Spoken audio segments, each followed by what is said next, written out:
আসসালামু আলাইকুম ওয়া রাহমাতুল্লাহ। প্রিয় দর্শক, আজকে যে বিষয়টি নিয়ে আলোচনা করব, আল্লাহ তাআলা কেন এত বেশি পরীক্ষা নেন? বিস্তারিত জানতে পুরো ভিডিওটি শেষ পর্যন্ত দেখুন। আল্লাহ তাআলা তাদের সবচেয়ে বেশি পরীক্ষা নেন যাদের তিনি ভালোবাসেন। যখন তুমি নিজের রক্তের মানুষ দ্বারা কষ্ট পাও, তখন একবার নবী ইউসুফ আলাইহিসসালাতু ওয়াসসালামের কথা ভেবে দেখো। তিনি আপন ভাই দ্বারা প্রতারিত হয়েছিলেন। যখন তোমার মা বাবা তোমার বিরুদ্ধাচরণ করে, তখন নবী ইব্রাহিম আলাইহিসসালাতু ওয়াসসালামের কথা ভেবে দেখো। তার নিজ বাবা তাকে আগুনে নিক্ষেপে ভূমিকা রেখেছিল। যখন তুমি সমস্যা থেকে পরিত্রাণের কোনো পথে যাও, তখন নবী ইউনুস আলাইহিসসালাতু ওয়াসসালামের কথা ভাবো। তিমির পেটে তিনি কিভাবে আটকা পড়েছিলেন। যখন কেউ তোমাকে অপবাদ দেয়, তখন মা আয়েশা রাদিয়াল্লাহু তাআলা আনহার কথা ভাবো।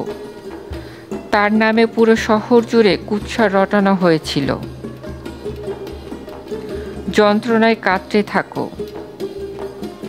যখন তুমি অসুস্থ, ব্যথায় যন্ত্রণায় কাতরে থাকো, তখন নবী আইয়ুব আলাইহিসসালাতু ওয়াসসালামের কথা ভাবো। তিনি তোমার চেয়েও বেশি অসুস্থ ছিলেন।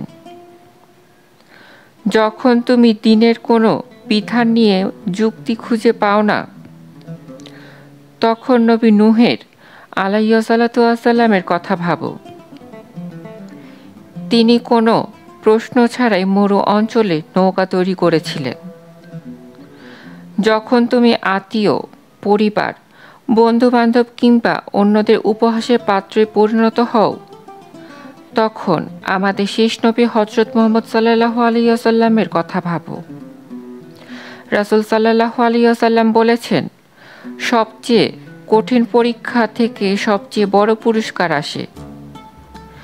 যখন আল্লাহ কাউকে ভালোবাসেন, তিনি তাকে পরীক্ষা করেন এবং যে পরীক্ষাগুলো মেনে নেয়, সে আল্লাহর সন্তুষ্টি অর্জন করে, আর যে অভিযোগ করে, সে তার ক্রোধের পাত্র হয়।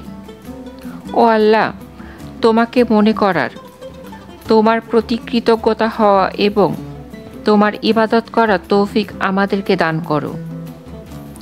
যেভাবে তুমি সন্তুষ্ট হও, সেভাবে আমাদের পরিচালিত করো। প্রিয় দর্শক, ভিডিওটি ভালো লাগলে চ্যানেলটি অবশ্যই সাবস্ক্রাইব করুন। লাইক, কমেন্ট, শেয়ার করতে অবশ্যই ভুলবেন না। আসসালামু আলাইকুম ওয়া রাহমাতুল্লাহ।